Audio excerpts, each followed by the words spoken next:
Very good afternoon students, welcome to the channel basically the maths by Gurinder ma'am. आज की इस video में हम आपके साथ डिस्कस करने जा रहे हैं परमुटेशंस एंड कॉम्बिनेशन का मेन टॉपिक। सो परमुटेशंस पहले स्टार्ट करेंगे। परमुटेशन हमारे पास क्या डिस्कस करता है? It discuss the problem of arranging certain things in a definite order taking particular number of things at a time.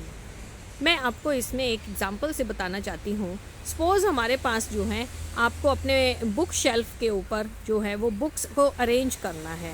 Books को आपने लाइन में लगाना है या आप उसके किसी ऑर्डर को सेट करना चाहते हैं, ठीक है। फिर उसमें आप ये चाहते हैं कि मैं मैथ्स की बुक अलग रखूँ। जितनी भी मैथ्स की आपके पास रेफरेंस बुक्स हैं, चाहे आपकी सिलेबस बुक्स हैं, प्लस आपके पास फिज़िक्स की जितनी भी बुक्स हैं, ऐसे ही आपके पास केमिस्ट्री की जितनी भी बुक्स हैं, सो आप उन सबको अरेंज करना चाहते हैं।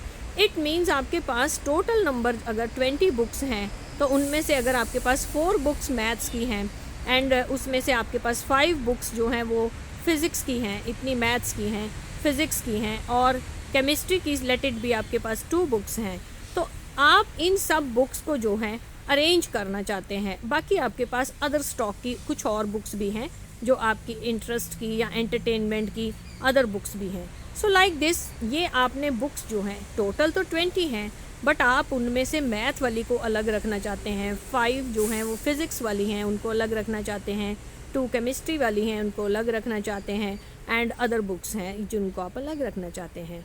इट मीन्स आपको अभी अरेंजमेंट करना है, बुक्स को एक प्रॉपर ऑर्डर देना पड़ेगा। मैथ्स की बुक्स के बीच में आप फिज़िक्स की बुक्स नहीं रख सकते, फिज़िक्स के बीच में आप अदर एंटरटेनमेंट की बुक्स नहीं रख सकते, बिकॉज जब आपको पढ़ना है तब आपको सारी सेग्रीगेटेड चाहिए और आपको ईज़िली मैनेजेबल अगर आपकी होएंगी, अरेंजमेंट प्रॉपर होगा तो आपको बुक्स ईज़िली मिल जाएंगी। So this type of problems are being discussed in permutation and combination. ये टॉपिक जो है इसीलिए ही हमारे पास अराइज हुआ था। The need of the topic is कि हमें अरेंजमेंट्स की ज़रूरत पड़ती है। इफ़ वी आर इंटरेस्टेड कि हम ये देखना चाहते हैं कि गार्लैंड में किसी फूलों की माला में फूल जो हैं वो कैसे लगाए जाएं या कितने फूल रखे जाएं इतनी माला के लिए, सो लाइक इस टाइप के जो हमारे पास क्वेश्चंस होते थे उनको हम परमुटेशन कॉम्बिनेशन से करते हैं। So without delaying let's go to the definition again. It discuss the problem of arranging. Arrange करना है हमने कुछ चीज़ों को, सर्टन थिंग्स को इन अ डेफिनेट ऑर्डर, किसी ऑर्डर में, taking particular number of things at a time. उनमें से कुछ चीज़ें ही हमने एक समय पे लेनी है। जैसे हमने बुक्स के टाइम पे सारी बुक्स को अरेंज नहीं करना चाहते थे, हम उनमें से सिर्फ मैथ्स, फिज़िक्स एंड केमिस्ट्री की बुक्स को आज लाइन में लगाना चाहते थे। सो हमारी प्रॉब्लम थी फिज़िक्स, केमिस्ट्री एंड मैथ्स की बुक्स जो हैं उनको लेना। सो लेट्स सी, इसमें सबसे पहले परमुटेशन में हमारे पास जो प्रिंसिपल्स आएंगे वो आएगा fundamental principle of multiplication. Actually fundamental principle जो है इसको शॉर्ट फॉर्म में हम FPC भी लिख देते हैं, फंडामेंटल प्रिंसिपल ऑफ काउंटिंग भी बोल देते हैं। तो काउंटिंग में हमारे पास मल्टीप्लिकेशन एंड एडिशन के लिए 2 लॉज हम इनको लेते हैं। तो फर्स्ट लॉ की तरह स्टेटमेंट देख लेते हैं। दिस प्रिंसिपल स्टेट्स, ये क्या बताता है? If an operation can be performed in m different ways, अगर कोई भी काम, ऑपरेशन कोई भी काम हम करते हैं m डिफरेंट वेज में, following which another operation in n different ways, और उसके बाद हमें कोई दूसरा काम n डिफरेंट वेज के साथ करते हैं, तो दोनों ऑपरेशंस को कंटिन्यूटी में करने के लिए इन सक्सेशन हमें एग्जैक्टली कितने वेज होंगे हमारे पास? m into n ways. इसको फंडामेंटल प्रिंसिपल को समझने के लिए हम इस एग्जाम्पल पे आते हैं। Let's see on the screen. ये एक लेट इट बी हमारे पास सिनेमा हॉल है। सिनेमा हॉल में ये गेट नंबर 1 है, गेट नंबर 2 है, गेट नंबर 3 है। 3 गेट्स हैं जिनमें से एंट्री हो सकती है और हमारे पास 2 गेट्स हैं जिनमें से एग्ज़िट होगा। So these are the exit gates, ये हमारे एग्ज़िट गेट्स हैं। अब कोई पर्सन वहाँ यहाँ से एंटर करके नंबर 1 से बाहर जा सकता है, फिर यहीं से एंटर करके वो नंबर 2 से भी बाहर जा सकता है, फिर वो 2 नंबर गेट से एंटर कर सकता है और 1 से बाहर जा सकता है, फिर वो 2 से एंटर करके 2 से ही बाहर जा सकता है, 3 से एंट्री करके 1 से बाहर जा सकता है, एंड 3 से एंट्री करके वो 2 से भी बाहर जा सकता है। So these are the ways, ये वेज थे सिनेमा हॉल में एंटर करने के और एग्जिट करने के। तो अभी स्टूडेंट्स अगर हम इनको देखें 1 2 3 एंट्री के हमारे पास 3 वेज थे, प्लस यहाँ पे एक्चुअली हमने मल्टीप्लाई करना है, प्लस तो मैं इसलिए बोल रही हूँ कि आउट हमने कहाँ से होना है। अब दूसरी चीज़ हम क्या देख रहे हैं, दूसरी चीज़ हम देख रहे हैं कि हमने एग्जिट के डोर्स जो थे वो 2 थे, तो उनमें से कितने वेज थे हमारे, 2 डोर्स थे।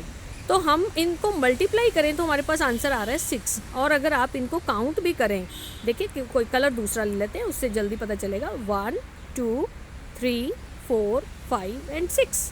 There are 6 ways for a person to enter and exit. तो टोटल नंबर ऑफ वेज भी जो हम बना सकते थे डायरेक्टली वो 3 × 2 दैट इज 6 ले लिया मैंने। सो एफपीसी अब क्या कह रहा था, एफपीसी कह रहा था अगर आपके पास कोई ऑपरेशन करने के m वेज हैं, इट मीन्स एंट्री करने के हमारे पास कितने वेज थे, साथ साथ आप अपनी एग्जाम्पल को विजुलाइज करते जाइए।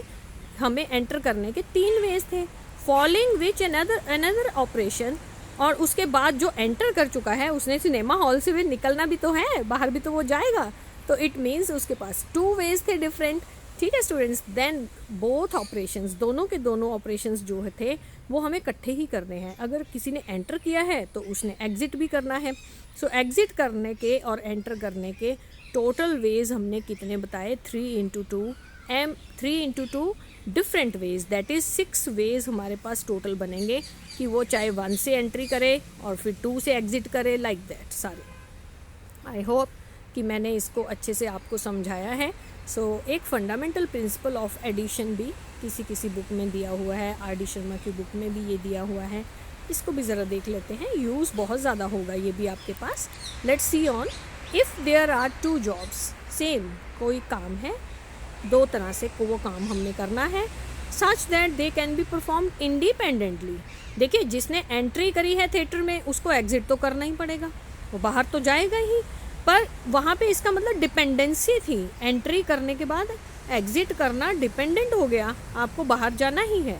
बट कई बार ऐसे ऑपरेशंस नहीं होते हैं, ऑपरेशंस कई बार ऐसे काम नहीं होते हैं, वो इंडिपेंडेंट होते हैं, डिपेंडेंट नहीं होते हैं। जब इंडिपेंडेंट हो गए in m and n ways respectively, then either of the 2 jobs can be performed in m plus n ways।